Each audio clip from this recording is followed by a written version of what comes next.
On today's program, I interview the legendary comedian Rich Vos. Rich Vos is here in Vancouver from May 25th through the 27th at the Comedy Mix. Regardless if you hear this program before or after, it's a great show, a lot of laughs.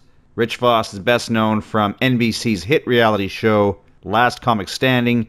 He's also appeared on Jimmy Kimmel Live, The Rosie O'Donnell Show, NBC's American Dreams, The View. He was a regular on Opie and Anthony. He's on the Jimmy Norton Show all the time. Joe Rogan. He's a huge star. Loved having him on the program. He's a lot of laughs. To learn more about Rich Vos, visit richvos.com. Just Google the guy. He's very famous. Like the show, comment below, subscribe to the channel, and enjoy the program. Rich Vos, welcome to the program. Thank you. Thank you for having me. This is unbelievable that you would have me at this point in your career and this point in my career.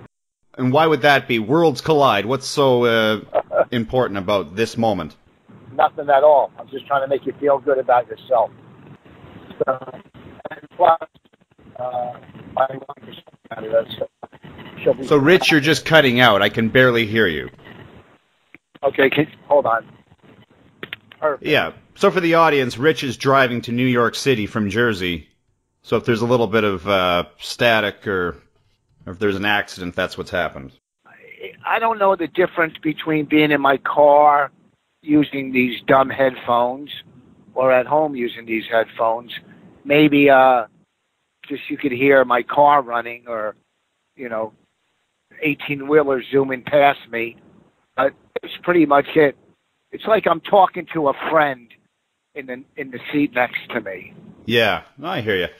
I got a question for you, Rich. Why do you always chew gum? Why I chew Nicorette gum. Oh, you're chewing Nicorette gum. I didn't know that. Okay. Yes, I quit smoking 10 years ago. Now, I quit drinking and drugs 31 years ago. And, and the arrogance I have, I just realized the arrogance about my sobriety. I was doing an interview, a radio interview, and the interviewer asked me, he said, well, why do you think you have 31 years sober and someone else didn't make it? And this is the arrogance in my stupid head. I'm thinking, well, look, if there is a God, if there's a power greater than me, maybe I do believe in a power greater than me. Maybe that power kept me sober because I'm on stage to carry the message as a comedian. And that's why that power kept me alive. And that's how arrogant I am, that kept me alive, yet assassinated John F. Kennedy and Martin Luther King. But let's keep Rich Vos alive to carry the message to 75 people in a basement. So it's kind of arrogant. And what's this arrogant message that you're passing on? Because I haven't heard you be preachy at all. No, it's just me talking about being sober for 31 years. That's, what's the motive of it? Is it arrogance or is it, what is the motive? And divine intervention. So I think it's a little arrogant. But the Nicorette gum is because I am addicted to nicotine still. Although nicotine is not going to kill me like cigarettes. And nobody around me is getting secondhand gum. So when you're chewing gum on, I've seen you on Anthony Cumia's show, for example, you're chewing gum. That's Nicorette gum? Yes. So that's like a high-pressure situation for you, and you chew that to relieve the stress? No, I chew it anytime, whether it's low pressure, high pressure. Wait, do you really think doing Anthony's podcast is high pressure? Are you kidding me? Hey, man, you were the butt of many jokes back in the day on O&A, right? And they were the butt of many of my jokes, too. And so was Bobby, and so was Colin, and so was Norton, okay? And a lot of the stuff I've done on radio, you don't think I've set myself up because I know how to do radio? You think everything was done, none of it was done on purpose? Do you really think I went up to a drug dealer's house in super shorts? You don't think that could be a fabricated story or an exaggerated story? I'm a comic. I'm an entertainer. I've done radio for 20-something years, so I know what to do. I know when to pass the ball, and I know when to shoot. So, yeah, I've been a butt of many jokes. And so are they. Nobody smashes those two like I do. Nobody goes on Anthony's show and calls him out like I do, or on Opie's show. If you just outed yourself, that bit, I know the bit you're talking about, where you yes. buy the drugs off the dealer in the skimpy shorts because it might get you a better deal. Yes. If that was total BS, I gotta give you major props. I was laughing my head off at you, at the situation. Well, I didn't say it was BS. I said it could have been exaggerated. Or somewhat fabricated. You know, part of that story could be true. Comedy, you know, you take bits and pieces and then you turn them into exaggerated bits to make them funny. You know, and tons of them. You know, one of my oldest bits that I loved is I owed my daughter money for Girl Scout cookies. Yes, I did owe her money. But did she call me and threaten me? No. But that's the bit I turned it into. So, and it's one of my favorite bits in all, you know, out of all the years I've been doing comedy. Matter of fact, the radio show I did this morning, they played that bit. And I have, since that bit, 3 different CDs with such clever and funny stuff. And I'm not patting myself on the back, because if you don't grow as a comic or whatever you're doing in life, then you're doing something wrong. So yeah, there are better bits than that one, but that one is one of my favorites, and it's an exaggerated story. I owed her money for Girl Scout cookies, which I was going to pay her. You know, I did go up to a drug dealer's house. Maybe I was wearing shorts, but was that my motive? What was my motive? So, yeah, most of the stories they're true to some extent. And some are 100% true. Some are 50% true. So back to the Nicorette Gum. There is no pressure when I do Anthony's podcast. I love doing it. There's no pressure when I do Opie's radio show. I love doing it. There's no pressure doing Norton's. I love doing it. There is pressure, like I'm getting roasted at the end of the month. That's fucking pressure. That's pressure. Okay, to go on after a bunch of heavy hitters, and then I have to basically close the roast out because I'm getting roasted. You know, that's the legendariest of the. What's the name of that one? The legendary roast of the legend. I don't know. Bonnie made up the fucking title. You know, all I know is that is pressure. Okay, I've done roast. I've done some TV shows. Look, I did Tough Crowd 35 times, but every time I did it, I still got anxiety. You know, and the second I was out there, the anxiety. You know, I hosted the ONA virus tour, 10,000, 12,000. That's anxiety. That's pressure to walk out in front of 10,000 people, walk out cold. You know, I host every Patrice benefit every year. That's 2,000 people. And it's only, you know, but I can't repeat bits, you know, every year for 5 years. I know it's only 7 or 8 minutes up front, but still you got to do killer stuff up front. And throughout the night, I'm hosting it, so I have to keep doing different stuff every year. So, yeah, that's pressure. What's not pressure, let me repeat myself, is the Anthony Cumia show. That's me hanging out with a friend. Doing Opie is me hanging out with a friend. Doing Norton is me hanging out with a friend. So, you know, I'm hanging out with friends. How much pressure is it hanging out with friends? Just to wrap it up on that line, though, you know, in my experience, my limited experience already, comedians are extremely insecure people. In all honesty, I mean, did they ever piss you off or hurt your feelings? Or was it played off that way? Well, no, yeah, there's been times where I'd get pissed off, or, I mean, usually, look, if it's Norton or when it was Patrice, God rest his soul, or Bobby or Colin, they're my friends, so they know where to kind of draw the line. And I don't get really that mad. One time I got really mad with Patrice in studio, and then I called him 2 days later about it. He goes, "You're still thinking about this? Let it go," And and he was just being funny, but it pissed me off. But very seldom, there's been other people in studio that aren't friends of mine that think they're friends of mine, and they could say certain things, and then they get beaten down. Then I have to attack them. And that doesn't happen that much. I don't think, look, I know what I'm getting into when I'm doing those type of radio shows. I do radio throughout the country. Do you think I would let any of the stuff that happens to me on Sirius happen around the country? No, I would not let that happen, because a lot of what's happened on Sirius is basically who I am, but a character of me that has been, built over 13, 14, 15 years. Does that make sense? So I do radio throughout the country, throughout it. And that can never happen. I would never let a radio host or co-host or anybody talk to me the way I let those other guys do it, because they're my friend. You must have experience then where you talk to hosts who aren't your friends, who may think that's the way to talk to you. Not as much. They'll bring up, like you have, and you're not doing it in a bad way, but they'll bring up what has happened to me on other shows, or like on Opie and Anthony. But they always go, why? See, people don't realize. They go, well, why do you take so much grief?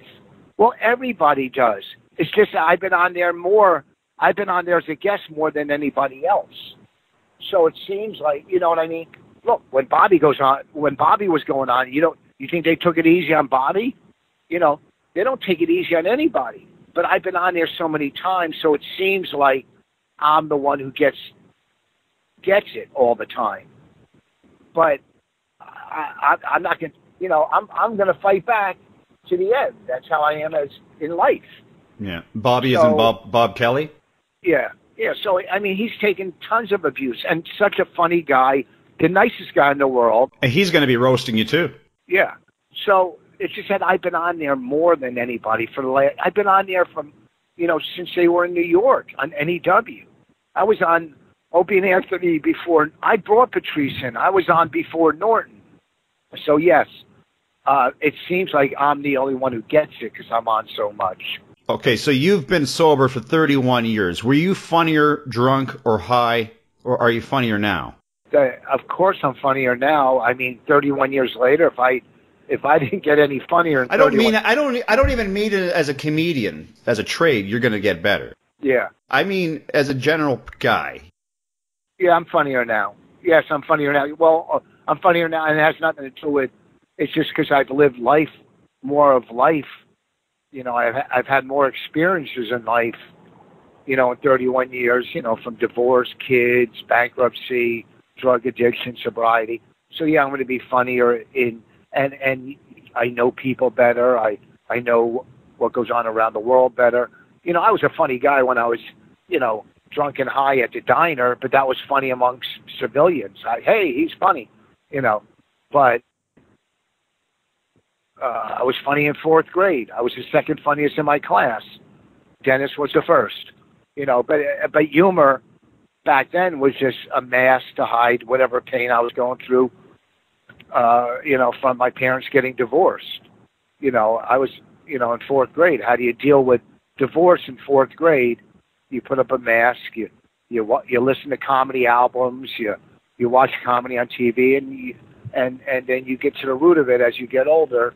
I was just not able to deal with the pain of divorce as a fourth grader. So there's a different type of funny. But, when you're drunk and high, you also think you're something you're not. You think you're supernatural. You think you have, you're undefeatable. Is that the right word? Yeah, undefeatable. Right? Yeah. I don't think so, but we'll let it slide. No, that's a word. defeatable is getting defeated. When you're not getting defeated, indefeatable. No. Or indefeatable. Okay, go ahead. Well, we'll have a lot of people on Twitter correcting it, but I would go with undefeatable. Yes, he was undefeated. Yeah, he's undefeated. Yeah. That's undefeated. So undefeatable is a word, and it's even been the title of a few movies. So my apologies. It is a word. Oh, it is? You looked it up that quick? I looked it up. Yeah. Yeah. Okay. So one out of 3 times I'm right. You know, when you're drunk and high, you think you're something you're not. You know, that's the drugs talking, and that's whatever. But look, that was 31 years ago. I'm sober 31 years. I don't smoke. I don't eat red meat.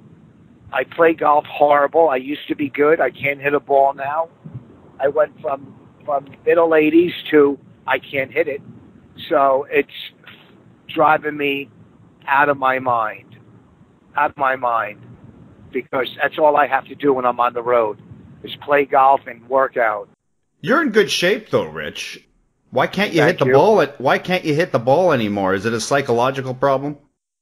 I think so. I think there's one little thing. I mean, I played Friday, Saturday, and Sunday. Friday and Saturday I played great, cracking the ball. Sunday completely lost it. It makes no sense. I don't know. Do you play golf? I play golf sometimes 100 rounds a year. Oh, you play 100 rounds a year, so you know. I know. Have you ever lost it? I've been losing. Have you ever? Listen, just my whole timing's off. My rhythm and timing is off. I'll fix it. Look, last year I shot in the 70s 4 times. Low 80s, middle 80s. And it comes and goes, but I'll get it back. Well, you're coming to Vancouver. We got some great golf clubs. I'll email you some information on that. And you're performing at the Comedy Mix Thursday, Friday, Saturday. It's a great club. It's a great club. I love it there. It's just crazy. I'm going to be front row to see. It's one of my favorite clubs. It really is. Some girl got mad at me there once and got up and yelled, "You're a disgusting 40-year-old man." I go, "Oh, you think I'm 40? I go, "Thank you. That's so sweet of you." She was so mad yet complimented me at the same time. I was like, "Oh, that's so nice of you," as she walked out. Yeah, what are you, verging on 60 now, Rich? What? Yeah. I don't look it, though, unless you're an MRI. Vancouver is known to comedians as a very politically correct city, and you have to adjust your comedy. Never once have I. You never adjusted your comedy to the audience. Wow. Well, no, not in Vancouver. I think that comedy club is... Look, a lot of people that come to see me know what type of humor I do. I mean, I'm not completely over the edge. I mean, look, I talk about whatever, my life, things, how I see things. You're not going to get that, you know, I'm not... Look, I break the political correct barrier because people know it's comedy. You know, everybody says, you know, San Francisco, Seattle, Portland, politically correct. I never have a problem in any of those areas. You know, if you know what you're doing, if you know how to read a crowd and you know how to position some of your bits of material, you know, around other bits of material and how to, it's not that going to be a problem. I don't think it could be any more politically correct than you know, New York or San Francisco. You know, so maybe it's just how much of a pro you've become, because I've talked to other comedians and they straight up tell me I can't do the same jokes in Edmonton than I do in Vancouver. Well, you're saying Edmonton. You're saying I can't. They can't do in Vancouver what they can do in Edmonton. You're saying, and Edmonton is so much colder than Vancouver. That's true. They're looking for a laugh. Edmonton, you know, I mean, that's where I got married. That's where we had our wedding, up in Edmonton. Oh, no way. I lived there for 7 years, you know. I could tell you, you wouldn't believe where we got married at the Nisku Inn, I think it's called, or the Nisku? Are you kidding me? That's just south of Edmonton. I know exactly where that is. It's right by the airport. Right by the I know. golf course there. Yeah. My wife's aunt was the manager there. So during our wedding, you know, I mean, these are all Canadian farmers.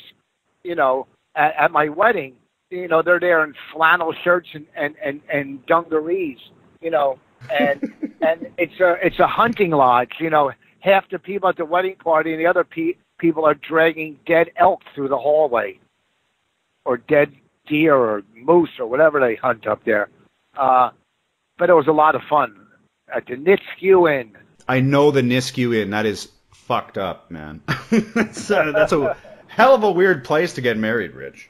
Well, we got married there because of Bonnie's family's from Canada, Edmonton and Cold Lake, and so, but we had 2 wedding parties also in New York and L.A. We had a wedding party there, and then one in New York, and then one in L.A. for our friends that we didn't make fly all the way up there. What's it like being married to a comic? Your wife, of course, Bonnie McFarlane, great comic in her own right. Do you guys share? I mean, you must be performing in front of each other, not just sexually, but comedically. How do you must banter off each other to write your material, no? Not as much as we used to. Like for the roast jokes, I'll go, how do you like this one? Or she'll go, how do you like that one? Bonnie is a genius. I'm telling you, she's brilliant. She's a great writer in anything she does. She writes TV shows, movies, comes up with most of our ideas that we pitch, if we get a pilot or our live shows. I'm on the road doing comedy more. She's at home writing. We do talk a lot of comedy. She watches it a lot more because she's home more, and I don't really like watching comedy. I don't want to pick up anybody else's ideas.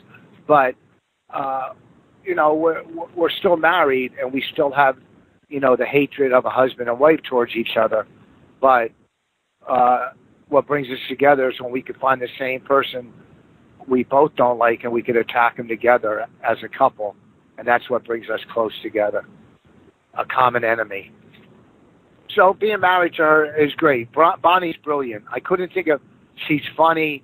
She makes me laugh. I make her laugh.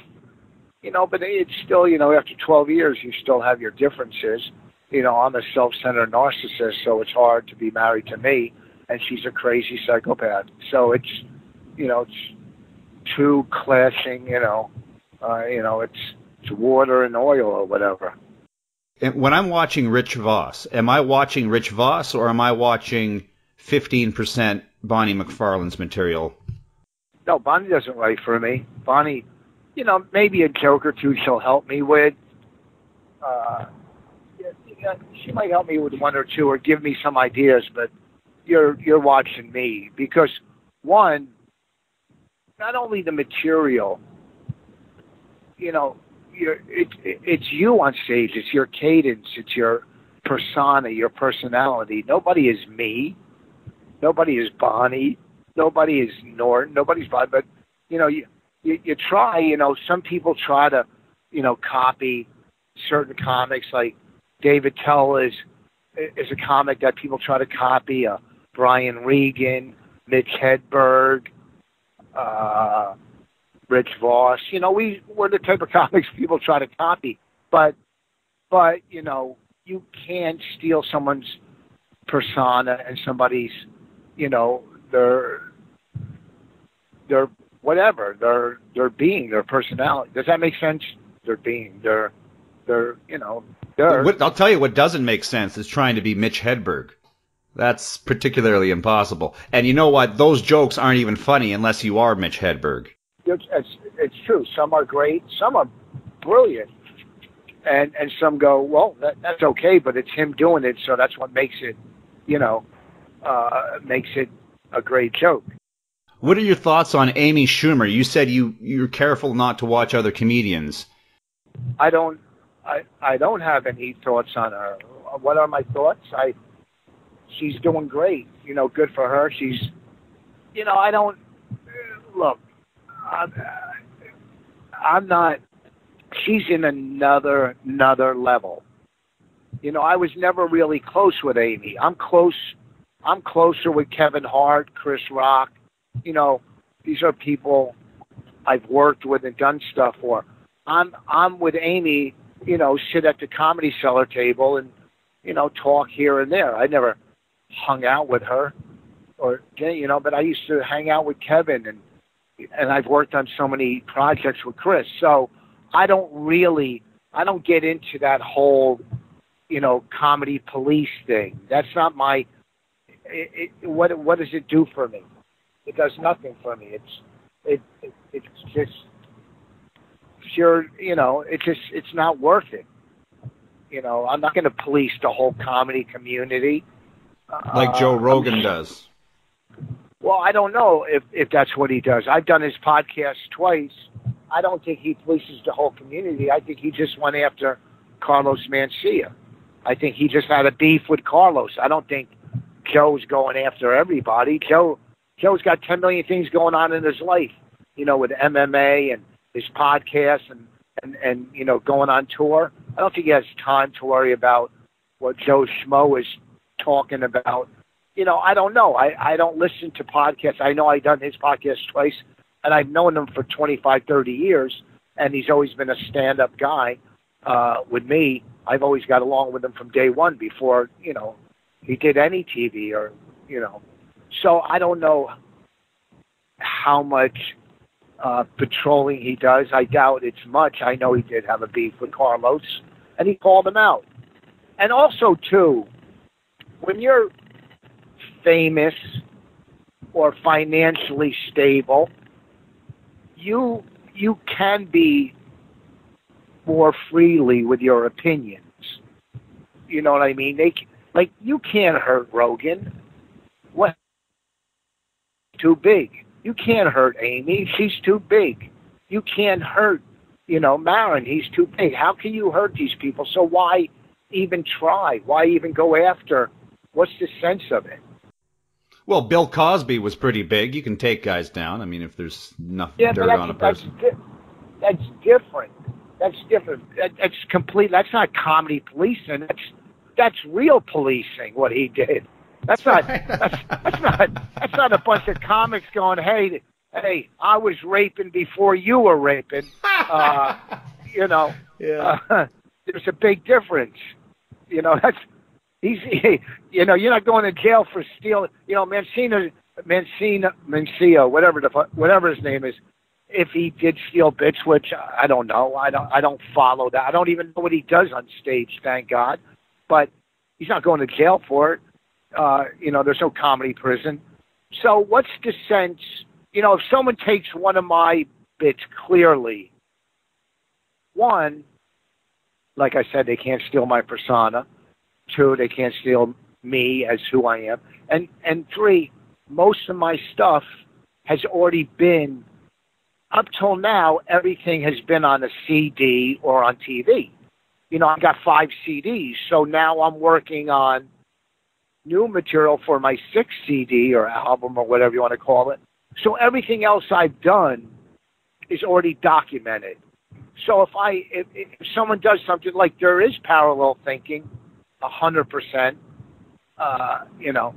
but if I knew somebody took a bit from me, I would just say to them, I go, hey, look, I've been doing that bit for however long, and it's already, somebody was doing, I did a bit, and then I was listening to Sirius Radio, and I heard a friend of mine do a bit like mine, which he obviously was doing before me, because I just came up with it. And I said to him, look, I'm doing the same type of premise. I didn't get this from you. It's a little different, especially my ending and whatever. And did I go too easy past you? And he goes, oh, don't worry about it. But I came to him with it because I heard it after I did mine. But that's why I try not to listen to too much of it, because it's easy for you to put something in the back of your head subliminally, and I didn't say that right, whatever. Sometimes I'll that was, whatever. Mm-hmm. And go, and then you'll do a bit and go, did I think of that, or did I hear, you know what I mean? So I try to keep away from, if I hear, like, I'm serious, I'll listen to serious comedy. But I'll only listen to certain people. Like when and I'll cut everybody off. Like when Doug Stanhope comes on, I'm going to listen to it because, one, I'll never, ever do anything like him. One, he's brilliant. Two, you know, he's doing long bits that go from one point to another to his original starting point. So I'll never do anything like that. You know, I'll listen to like Maria Bamford or Janine Garofalo because I'll never do what they do no matter what. You know, there's certain Anthony Jeselnik I'll listen to because I'll never do that type of comedy. So there's certain comics when they come on, I'll listen and go, oh, that's funny. But other ones, you know, I cut it right off because one, it's going to, in my opinion, most likely stink, or two, I don't want to pick anything up.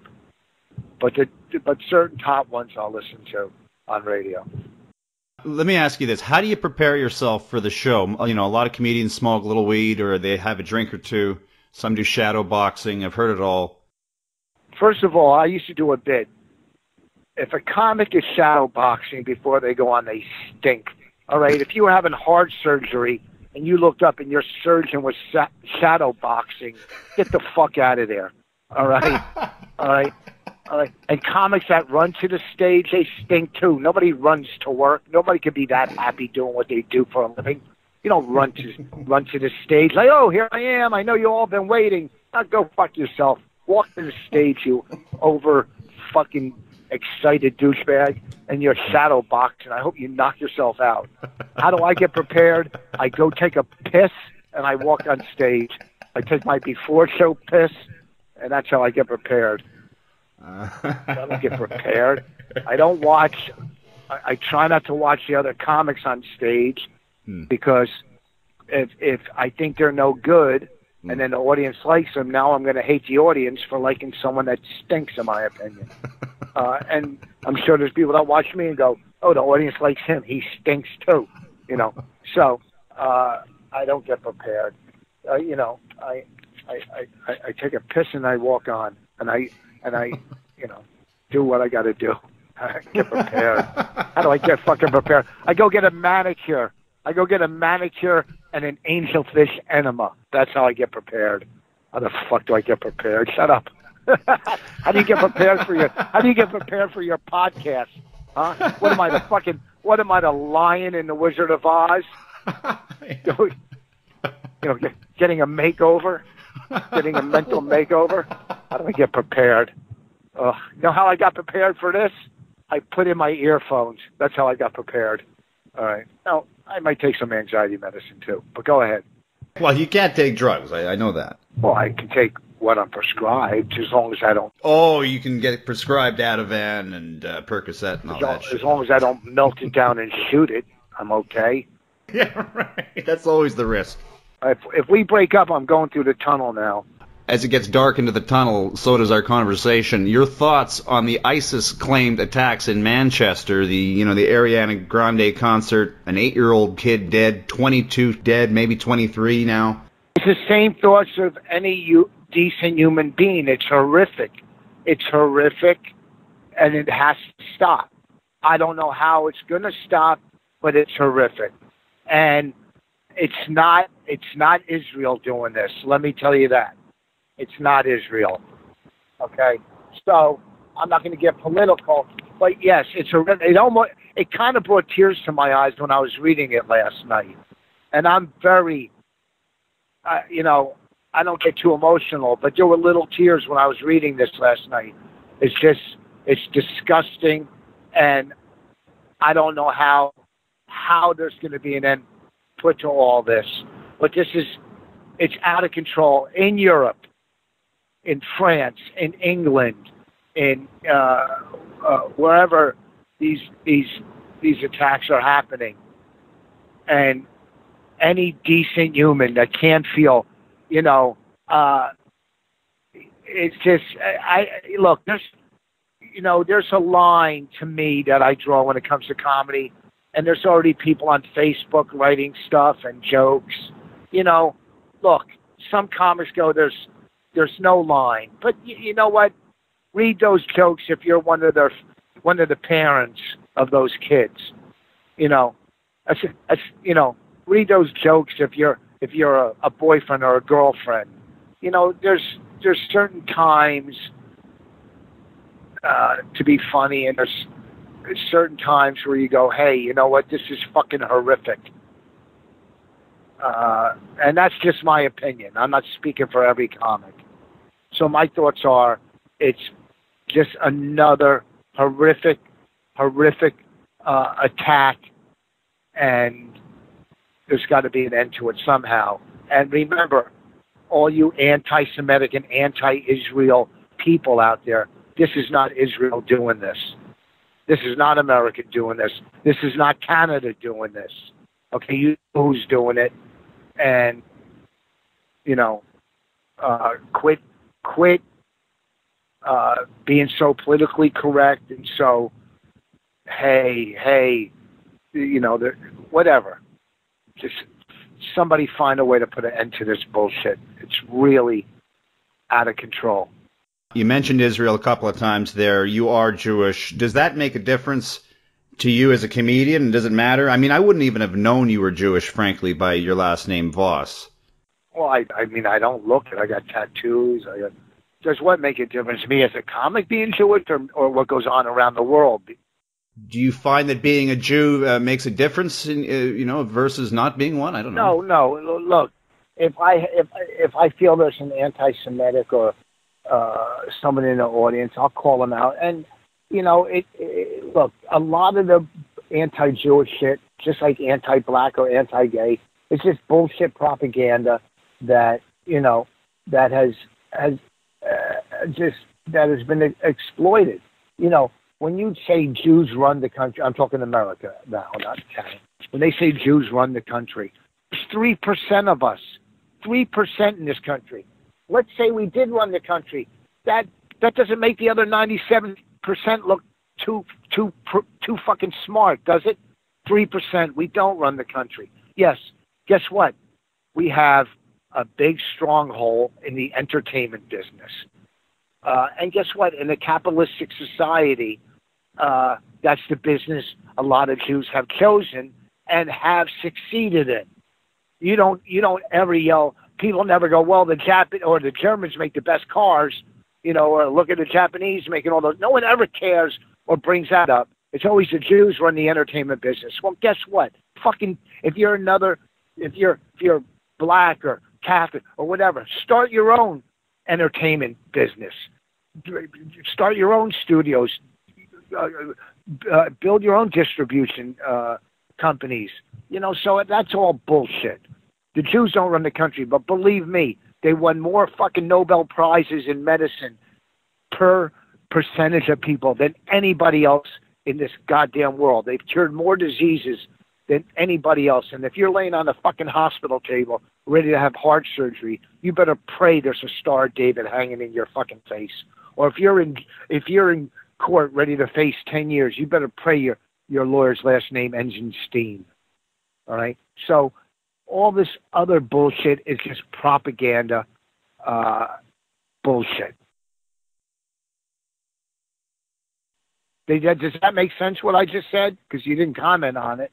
I mean, I don't know in Canada the racism or the anti-gay or the anti-Semitism. I don't know in Canada if it's like it is here. But, you know, gay guys want to get married. Who gives a fuck? Who cares? That's not, mind your business. It's just, you know, it's just everybody, there's so many special interest groups and everybody cares about everybody else. Just worry about your own fucking life. All right? Take care of your family. You know, take care of your family. Take care of yourself. Don't give a shit. I don't give a shit what my neighbors are doing behind their closed doors. You know, I mean, I wish I could watch, but I don't give a shit. So, you know, it's just, I don't know what goes on up there. I just know here there's so much divide. And it's so fucking ridiculous. Every politician, you know, it just, you don't think they don't, behind closed doors are working together. They just want everybody at each other's fucking throats. You need to spend some time in Vancouver, sir, because things are just normal here. Well, it's beautiful. When I went there, the last few times I went there, I went on I took this little boat over to this little island that has a bunch of stores and gift shops and restaurants. Thank you so much, Rich Vos. How can the audience learn more about you? Is there a website they can get in touch with you on Twitter, perhaps? Of course, there's the new CD. Is that Rich Vos 5 or V? Yeah, that's on iTunes. You can buy that on iTunes or download it. My last 3 CDs were #1 on iTunes, and the last one hit the Billboard charts. But here's, I don't know, at Rich Vos is my Twitter. RichVos.com is my website. I don't, you know what, either buy the CD or come to a show. I don't know. That's all I got. Anyhow, you're a team player. Thank you so much for being a guest on the show, man. I'm going to see you Thursday. I'll send you the golfing information. You're an awesome guy. The show will rock. Cool. Thank you so much, Rich. Thanks for having me. Bye.